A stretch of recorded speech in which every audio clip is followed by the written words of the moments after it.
நினைவுகள் உங்களுடைய நினைவுகள் அல்ல, என் வழிகளும் உங்களுடைய வழிகள் அல்ல என்று கர்த்தர் சொல்லுகிறார். பூமியை பார்க்கிலும் வானங்கள் எப்படி உயர்ந்திருக்கிறதோ அப்படியே உங்கள் நினைவுகளை பார்க்கிலும் என் நினைவுகள் உயர்ந்திருக்கிறது அப்படின்னு ஆண்டவர் சொல்றார். மனிதனுடைய நினைவுகள் கர்த்தருடைய நினைவுகள் அல்ல. மனிதன் தன்னுடைய கற்பனையின்படி தன்னுடைய நினைவுகளின்படி ஒரு இப்படிதான் நடக்கும், இது மாதிரிதான் நம்ம செய்யணும் அப்படிங்கிற மாதிரி, அல்லது இப்படிதான் நம்ம நமக்கு இந்த மாதிரி இருந்தா நல்லா இருக்கும் அப்படின்ற மாதிரி எல்லாம் ஒரு நினைவின் தோற்றம் மனுஷனுக்கு இருக்கும்.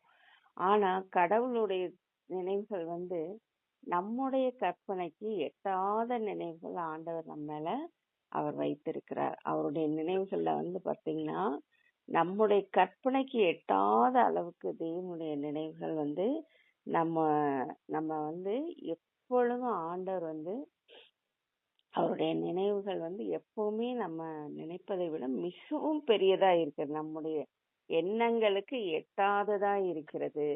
அவர் நமக்காக உண்டு பண்ணி வைத்ததை நம் கண்கள் காணவும் இல்லை, காதுகள் கேட்கவும் இல்லை, இதயத்தில் தோன்றவும் இல்லை அப்படின்னு சொல்ற அளவுக்கு நம்முடைய நினைவுகளுக்கு எட்டாத உயரத்துல இருக்கிறது.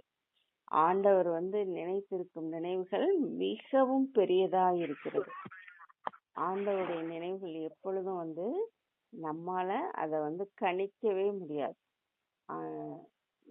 அதாவது எது செய்தா சிறந்ததோ அதை தான் தேவனுடைய நினைவுகள்ல இருக்கும். ஆனா நமக்கு அது என்னன்னு கூட தெரியாம இருக்கும். நம்ம ஏதாவது ஒரு ஆபத்து நேரத்துல ஆண்டவரை நோக்கி நம்ம கூப்பிடும் போது பாத்தீங்கன்னா அந்த ஆபத்துல இருந்து நம்ம விடுவிக்கிறதுக்கு எங்க ஒரு வழி கூட நம்ம கண்ணுக்கே தெரியாது. இதுல இருந்து நம்ம விடுபட முடியுமா, இந்த ஆபத்துல இருந்து நம்ம தப்பிச்சிருவோமா அப்படிங்கறது நமக்கு தெரியவே தெரியாது.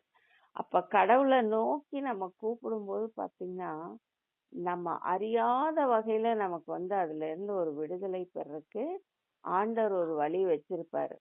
அந்த வழியில நம்மளை விடுதலை ஆக்குவார். அப்ப அந்த விடுதலை ஆகும் போதுதான் நம்ம உணர்ந்து கொள்வோம், இப்படி கூட நம்ம தப்பிச்சிருக்க முடியுமா, இப்படி கூட நம்ம விடுவிக்கப்பட முடியுமா அப்படின்னு சொல்லி அதுக்கு பிறகுதான் நம்மள உணர்ந்து கொள்ள முடியும். அந்த மாதிரி ஆண்டவர் அவருடைய நினைவுகள் நம்முடைய கற்பனைக்கு எட்டாதவைகளாய் இருக்கிறது. அது எப்படி பூமிக்கும் வானத்திற்கும் எவ்வளவு உயரமோ அவ்வளவு உயரமாய் ஆண்டவருடைய நினைவுகள் நம்ம நினைவை காட்டிலும் மேலானதாய் இருக்கிறது. அதனால தேவனுடைய நினைவுகள் நம்மால நினைச்சு பார்க்க முடியாது. அவருடைய நினைவுகள் நம் நினைவுகளை பார்க்கலும் மேலானதா இருக்கிறது. மனுஷனுடைய நினைவுகள்லாம் நித்தமும் பொல்லாதது என்று ஆண்டவர் சொல்றார். மனுஷனுடைய நினைவுகள்லாம் ஒரு சின்ன குறுகியதான் இருக்கு. சின்ன ஒரு வட்டத்துக்குள்ளதான் நம்மளால நினைக்க முடியும். அதை தாண்டி நம்முடைய நினைவுகள் இருக்காது. ஆண்டவருடைய நினைவுகள் மிகவும் பெரியது. அதை நம்மால் எண்ணி பார்க்க முடியாத அளவுக்கு பெரியது. அப்ப நம்முடைய ஞானத்துக்கு எட்டின அளவுக்கு தான் நம்மளால யோசிக்க முடியும். ஆனால் தேவனுடைய ஞானம் அனாதியா இருக்கிறது. அதை நம்மளால சொல்ல முடியாது. அதனாலதான் ஆண்டவர் செய்யும் ஒவ்வொரு காரியமும் அற்புதமாயிருக்கும். அவர் செய்யற ஒவ்வொரு விஷயமும், ஆண்டவர் பூமியையும் வானத்தையும் படைத்த போது அதையெல்லாம் தன்னுடைய வார்த்தையினாலே சிருஷ்டித்தது எல்லாம் நம்ம படிக்கும் போது இது இப்படியெல்லாம் ஏற்படுமா அப்படின்னு நம் நினைவுக்கு கூட எட்டல. அது எப்படி நடந்திருக்கும்னு நீங்க நினைச்சு பாத்தீங்கன்னா நிச்சயமா அந்த நினைவுக்கு எட்டாது. அதெல்லாம் ஆண்டவர் என்னென்ன செய்தாங்கிறத நம்மளால நினைச்சு பார்க்க கூட நம்மளால நம்ம நினைவுக்கு எட்டல. ஆனா ஆண்டவர் எல்லாவற்றையும் அவர் வந்து அவருடைய நினைவுகள் எல்லாம் மிகவும் பெரியதா இருக்கிறது. அவர் ஒரு முறை அவர் மனதுல சொன்ன விஷயங்கள்லாம் இன்றளவும் நடந்து கொண்டே இருக்கிறது. மனதிலே அவர் நினைத்த நினைவுகள் எல்லாம் நடந்து கொண்டே இருக்கிறது. அவருடைய நினைவுகள் மிகவும் பெரியதாய் இருக்கிறது. அது நம் கற்பனையில் இல்லாததாய் இருக்கிறது. ஆண்டவருடைய நினைவுகள் மிகவும் பெரியது. ஆண்டவர் நமக்காக அவர் ஒரு ஸ்தலத்தை ஆயத்தம் பண்ணி கொண்டே இருக்கிறார். ஒரு நீதிமானுக்காக ஒரு ஸ்தலத்தை அவர் எப்படியெல்லாம் ஆயத்தம் பண்ணுவாரு, அவர் எப்படியெல்லாம் வச்சிருப்பாரு அப்படிங்கிறது இன்றளவும் மனுஷனுடைய நினைவுக்கு எட்டாதது. எத்தனையோ பேர் மரித்து மரித்து தான் இந்த உலகத்தை விட்டு கடந்து போறாங்க. ஆனா ஒரு மனுஷனுக்கு அவன் எப்போது மரிப்பான் என்பதும் மரணம் எப்படி இருக்கும் அப்படிங்கறதும் ஒரு ரகசியமாகவே ஆண்டவர் வச்சிருக்காரு. மரணத்துக்கு பின் அவன் போகக்கூடிய அந்த நிலையை மரணத்துக்கு முன்னாடி யாருக்கும் தெரியாது. அதற்கு பிறகு என்ன நடக்கும் அப்படிங்கிறது யாரும் அறியாதவர்களாகவும் பயப்படாதவர்களாகவும் இன்னும் இப்படியே மனுஷன் எப்பவும் இந்த பூமியில இருக்கிற மாதிரியே நினைத்து கொண்டு கடவுளுக்கு விரோதமான காரியங்களை செய்து கொண்டு இந்த உலகம்தான் எப்பவும் இருக்கும்ன மாதிரி நினைச்சிட்டு அதை பற்றி கொண்டு இப்படியே மனுஷனுடைய நினைவுகள் போயிட்டு இருக்கு. எப்பொழுதும் இங்கேயே இருக்கிற மாதிரியே மனுஷன் நினைச்சிட்டு உலகத்துக்காகவே வாழ்ந்து உலகத்துக்காகவே இருந்துட்டு இருக்கிறான். ஆனா ஆண்டவருடைய நினைவுல நம்ம எங்க இருக்கிறோங்கிறத நம்ம நிச்சயமா நினைச்சு பார்க்கணும். அவர் நமக்காக ஒரு ஸ்தலத்தை ஆயத்தம் பண்றார் அப்படின்னா அது எப்படிப்பட்ட ஸ்தலமா அது அமையறக்கு அவருடைய நினைவுகளை நம்ம இருக்கிறோமா அப்படிங்கறத நம்ம நினைச்சு பார்க்கணும். ஆண்டவருடைய நினைவுகள்ல நம்ம இருக்கணும். அவர் நமக்காக ஒரு ஸ்தலத்தை ஆயத்தம் பண்ணுகிறேன் அப்படின்னு சொல்றாருன்னா நம்ம அது நம்முடைய நினைவுகளுக்கு எட்டாத உயரத்துல இருக்கிறது. ஆண்டவர் செய்யும் அந்த காரியங்கள் நம்முடைய நினைவுகளுக்கு இப்ப வரைக்கும் ஒரு மனுஷனுக்கு ஒவ்வொரு பிறந்து இந்த பூமியில வாழ்ந்து ஒவ்வொரு விஷயங்களையும் அனுபவித்து அனுபவித்து கற்றுக்கொள்றாங்க. ஒவ்வொரு விஷயங்களும் அந்த பிரச்சனை வழியா கடந்து போகும்போதுதான் அவங்களுக்கு அந்த பிரமாணத்தை கற்றுக்கொள்றாங்க. இது செய்தா நல்லது, இது செய்தா நல்லது இல்லை அப்படிங்கறதையும், இது செஞ்சா அந்த பிரச்சனை வரும் அப்படிங்கறதையும் ஒவ்வொரு விஷயங்களையும் தங்களுடைய அனுபவங்களினாலே கற்றுக்கொள்றாங்க. அப்ப அனுபவம் மிகுந்த மனிதர்கள் எல்லாவற்றையும் கற்றிருப்பாங்க. இது போலதான் மனுஷனுடைய நினைவுகளுக்கு நிறைய விஷயங்கள் எட்டுறதில்ல. அதனாலதான் பல இடத்துல போய் அவங்க சிக்கி தவித்து பாடுபட்டு அதுக்கப்புறமா இது செய்யக்கூடாது அப்படிங்கிற உணர்வு அவங்களுக்கு வருது. அவங்க நினைவுகள்ல முன்னாடியே இருக்கிறது இல்ல. இளையகுமாரன் பாத்தீங்கன்னா அவங்க அப்பாட்ட சண்டை போட்டு அந்த சொத்தெல்லாம் பிரிச்சு வாங்கி அப்ப அவனுக்கு தெரியவே தெரியாது. அந்த சண்டை போடும்போது அந்த சொத்தெல்லாம் வாங்கும்போது அதை விற்கும் போது அதை பணமா மாத்திட்டு தூர தேசத்துக்கு போகும்போதெல்லாம் அவனுக்கு தெரியவே தெரியாது. அந்த பணத்தோட வேல்யூ தெரியாது, அப்பாவோட சொத்தோட மதிப்பு தெரியாது, அப்பாவோட அன்பை பத்தி தெரியாது. எதுவுமே அவனுடைய நினைவுக்கு எட்டவே இல்லை. எதுவுமே அவனுக்கு தெரியாது. அவனோட சந்தோஷம் எல்லாம் ஒன்னே ஒண்ணுதான். அவனோட நோக்கம் என்ன இருந்துச்சு, நம்ம என்ஜாய் பண்ணும், நம்ம இந்த இடத்த விட்டு தூரமா போய் நம்ம என்ஜாய் பண்ணணும் அப்படிங்கிற ஒரு எண்ணம், அந்த நினைவு மட்டும்தான் இருந்துச்சு. ஆனா அவனுக்கு அந்த பணம் முடிந்த பிறகுதான் அவன் அதை எக்ஸ்பீரியன்ஸ் பண்ண பிறகுதான் அவனுக்கு வந்து என்ன உணர்வு வருது? ஐயோ நம்ம அப்பாவோட அன்பு, ஐயோ நம்ம அப்பா வீட்டுல எப்படி இருந்தோம், ஐயோ உங்க வேலைக்காரர் கூட எப்படி இருப்பாங்க, இதெல்லாம் நினைவு வந்து அப்பதான் வந்து அந்த நினைவு வருது. அது வரைக்கும் அந்த நினைவே வரல. அப்போ மனிதனுடைய நினைவுகள் இப்படிதான் இருக்கு. ஒரு குறிப்பிட்ட காலத்துல ஒரு மாதிரி இருக்கும். அப்புறம் ஒரு அடிபட்ட பிறகு அவனுடைய நினைவுகள் மாறும். இப்ப கடவுளுடைய நினைவுகள் வந்து எப்பொழுதும் ஒரே மாதிரி தான் இருக்கும். அது வந்து எப்பவும் உயர்ந்ததா மட்டும்தான் இருக்கு. மனுஷனுடைய நினைவுகள் மட்டும்தான் இப்படி மாறிக்கொண்டே இருக்கிறது. ஆனா வந்து தேவனுடைய நினைவுகள் என்றதும் அது உண்மையில் நினைத்திருக்கும் நினைவுகள் தீமைக்கானதல்ல, அது நன்மைக்கு ஏதுவான நினைவுகளே என்று கர்த்தர் சொல்லுகிறார். அப்ப நம்ம மேல நினைச்சிருக்கிற நினைவுகள் வந்து ஆண்டவர் நன்மைக்கு ஏதுவாய் நினைத்திருக்கிறார். எப்பொழுதும் அவர் தீமைக்காக ஒரு நாளும் தீமையாக எதுவும் நினைப்பதல்ல. அவர் சமாதானத்துக்கு ஏதுவானவைகளை நமக்காக நினைத்திருக்கிறார்.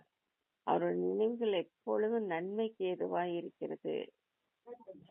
நன்மைக்கு ஏதுவான நினைவுகள், நம் இதயங்களுக்கு எட்டாத நினைவுகள் ஆண்டவருடைய நினைவுகள். ஆனா மனிதனுடைய நினைவுகள் அப்படி அல்ல. அப்போ ஒரு குறிப்பிட்ட காலம் வரும் வரைக்கும் அவனுடைய நினைவுகள் பொல்லாததா இருக்கிறது. ஆண்டவர் நம் நினைவுகளை அறிந்திருக்கிறார். பாருங்க, சீமோன் வீட்டுல ஆண்டவர் பந்தி இருக்க வரும்போது அங்க வந்து பாவியான ஒரு பெண் வந்து ஆண்டவர் பாதத்தில் விழுந்து அவர் கண்ணீரினால் அவளுடைய பாதங்களை கழுவி தன் தலை முடியினால் துடைத்து விட்டாள்.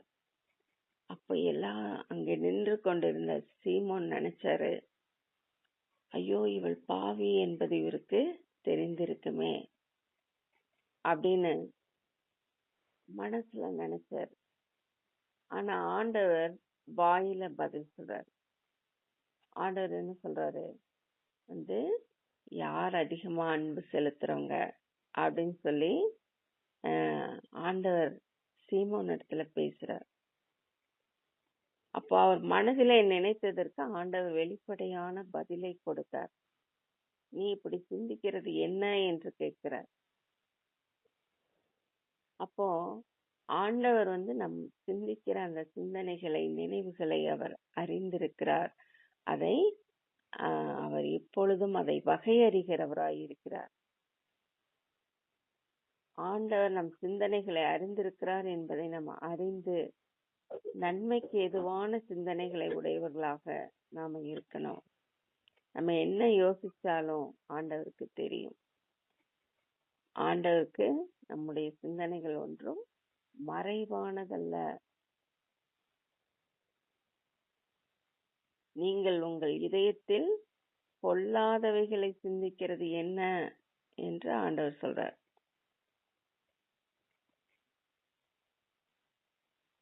ஆண்டவர் யார் யார் என்ன சிந்திக்கிறாங்க அப்படிங்கறத கூட அறிந்து வைத்திருக்கிறார். அதனால வந்து தேவனிடத்துல வந்து நம்முடைய சிந்தனைகள், நினைவுகள் எல்லாவற்றையும் ஆண்டவர் அறிந்திருக்கிறார். ஒரு முறை அவர் பூமியை அழிக்கும் போது கூட மனிதனுடைய நினைவுகளின் தோற்றங்கள் நித்தமும் பொல்லாததா இருக்கிறது அப்படின்னு சொல்லிதான் ஆண்டவர் வந்து அந்த பூமியை அழிக்க சித்தமானார். மனிதனுடைய நினைவுகள் எப்பொழுதும் பொல்லாததாகவே இருக்கிறது. ஏன்னா அவர் பார்க்கும் போதே உள்ளத்தை பார்க்கும் தன்மை உடையவர். நம்ம சிந்திக்கிறத அவருக்கு கேட்கும். நம்ம உள்ளத்துல என்ன நினைக்கிறோங்கிறத ஆண்டவருக்கு தெரியும். அவருடைய நினைவுகள் மிகவும் பெரியவைகளா இருக்கிறது. அவரை வந்து அறிந்து கொள்வது அப்படிங்கறது வந்து ஆண்டவரை அறிந்து கொள்றதுக்கு வந்து நம்ம ஒரு சில குறிப்பிட்ட பகுதியை தான் நம்ம வந்து அறிந்து கொள்ள முடியும். நம்ம அறியாத விஷயங்கள் ஆண்டவரை குறித்து நிறைய இருக்கிறது.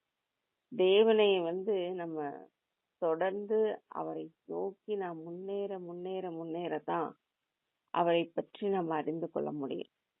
அவருடைய வார்த்தைகளை நம்ம தியானிக்க தியானிக்க ஆண்டவரை அறிந்து கொள்ள முடியும். அவரிடத்துல நெருங்க நெருங்க அவரை அறிந்து கொள்ள முடியும். ஆண்டவரை நாம் முழுமையாக அறிகிற காலம் எப்போது என்பதை நாம் அறியவில்லை. நம்முடைய நினைவுக்கு எட்டாததா இருக்கிறது. தேவனை குறித்து முழுமையாக பார்க்கும் காலம், அவரை குறித்து முழுமையாக அறிந்து கொள்ளும் காலம் எப்பொழுது அப்படிங்கிறதை கூட நாம் அறியாதவர்களாக இருக்கிறோம். ஆண்டவர் நாம் நினைப்பதை பார்க்கிலும் மேலானவர். நம்முடைய நினைவுகளை பார்க்கிலும் அவர் மேலானவர். நாம் நினைச்சிருக்கிறத விட அவர் பரிசுத்தர். நாம் நினைச்சிருக்கிறத விட அவர் நல்லவர். நம்ம நினைச்சிருக்கிறத விட இரக்கம் உள்ளவர். நம்ம நினைக்கிறத விட மன்னிக்கிறவர். அவர் மிகவும் நல்லவராய் இருக்கிறார். அதை நாம் அறியாதவர்களாய் இருக்கிறோம். இன்னொரு பக்கம் அவர் மிகவும் கோபம் கொள்ளுவார் என்பதையும் நாம் அறியாதவர்களாக இருக்கிறோம். பாவம் செய்தவன ஆண்டவர் பாவியாகவே வாழ்ந்து பாவியாகவே மரித்தவன் நரகத்துக்கு போறான். அப்ப நரகத்துல அவனுக்கு தீர்ப்பு கொடுக்கும்போது அவர் எரிச்சல் உள்ள தெய்வம் என்பதை அவன் உணர்ந்து கொள்வான். அவங்கவுங்களுக்கு கிடைக்கிற அந்த தீர்ப்பின்படி அவர்கள் தேவனை அறிவார்கள். அவங்கவுங்க எவ்வளவு தூரம் போறாங்களோ அவ்வளவு தூரம் தான் ஆண்டவரை அறிந்து கொள்ள முடியும். ஒரு சிலர் ஒரு படத்தையும் ஒரு சிலையும் வச்சுட்டு அத கும்பிட்டுட்டு சும்மா ஒரு வணக்கம் சொல்லிட்டு அவ்வளவுதான் அப்படி நினைச்சுக்கிறாங்க கடவுள்னா. அப்படி இருக்கிறது ஒரு சிலருடைய வழிபாடா இருக்கிறது. ஆனா ஆண்டவர் நினைவுகளுக்கு அப்பாற்பட்டவராய் இருக்கிறார். நம்ம எவ்வளோ காலம் தொழுது கொண்டு இருந்தா கூட அவருடைய அந்த காரியத்திற்கு நம்ம அவர் நினைக்கிற அளவுக்கு நம்ம இதாகுவோமா அப்படின்னு தெரியல. ஆண்டவர் மிகவும் பெரியவராய் இருக்கிறார். வானம் எனக்கு சிங்காசனம், பூமி என்னுடைய பாதப்படின்னு ஆண்டவர் சொல்றாருன்னா அதை நம்மளால நினைச்சு பார்க்க முடியாது. பூமி இப்ப ஒரு கண்ட்ரிவே நம்ம சுத்தி போனா கூட, அல்லது நம்ம வானத்தின் மிக உயரத்துல பறந்தா கூட பூமிய நம்ம ஒரு கற்பனையில கொண்டு ஒரு குறுகிய இதுல பார்க்க முடியாது. எல்லாத்தையும் நம் நினைவுகளுக்கு கொண்டு வர முடியாது. அது மாதிரி வானம் ஃபுல்லா ஒரு பூமியவே நினைக்க முடியாதுன்னா, பூமி ஒரு சின்ன பால் மாதிரி இருக்கு. வானம் அதை காட்டிலும் மிகவும் நினைவுகளுக்கு எட்டாத உயரத்துல மிகவும் பெரியதா இருக்கிறது. அந்த வானம் அவர் உட்காரும் சிங்காசனம்னா அவர் எப்படிப்பட்டவராய் இருக்கிறார்னு நம்மளால நினைச்சே பார்க்க முடியாது. நம் நினைவுகளுக்கு அப்பாற்பட்டதா இருக்கிறது. ஆண்டவர் இவ்வளவு பெரிய சக்தியா இருப்பாரா அப்படின்னு நம் நினைவுகளுக்கே எட்டவே எட்டல. இவ்வளோ பரிசுத்தரா இருப்பாரா, இவ்வளோ நல்லவரா இருப்பாரா, இவ்வளோ இரக்கமுள்ளவரா இருப்பாரா அப்படின்னு நம் நினைவுகளுக்கு எட்டவே இல்லை.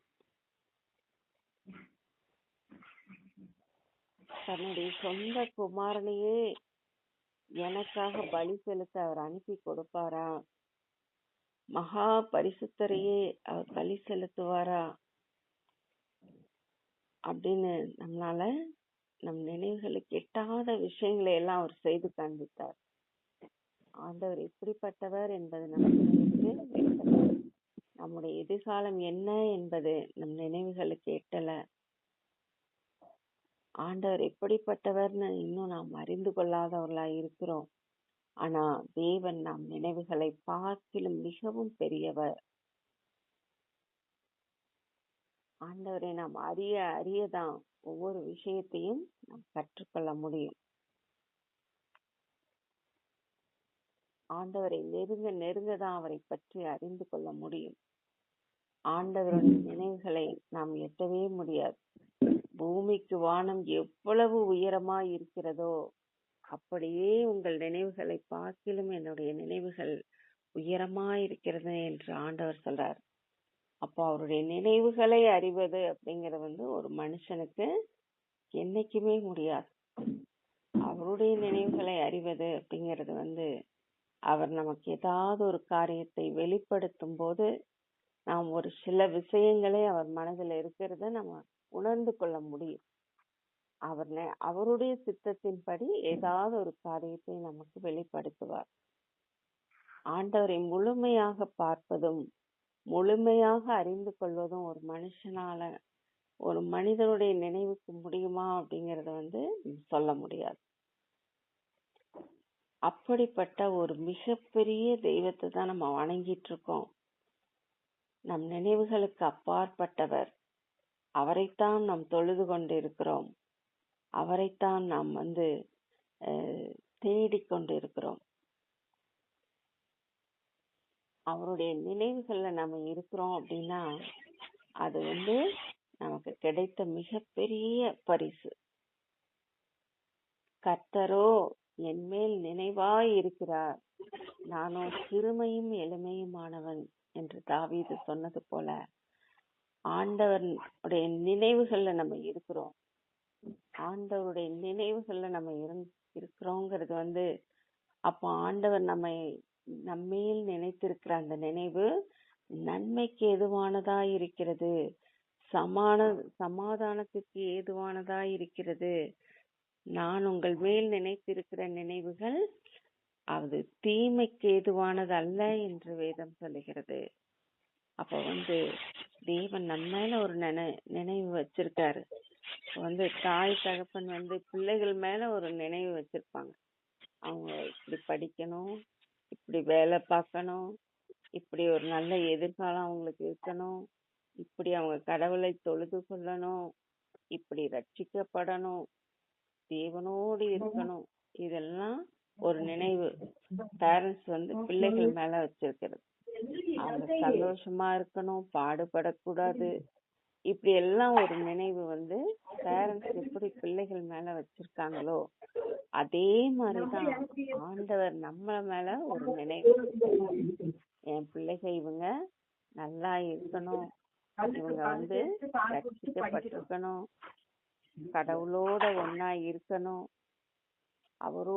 அவரை சார்ந்து வாழணும், அவரை கூப்பிடணும், அவர் மூலமா ரட்சிப்பை பெற்று கொள்ளணும், அவரிடத்திலிருந்து நன்மையை பெற்று அனுபவிக்கணும், அவரால நம்ம ஆசீர்வதிக்கப்படணும் அப்படின்னு சொல்லி ஆண்டவர்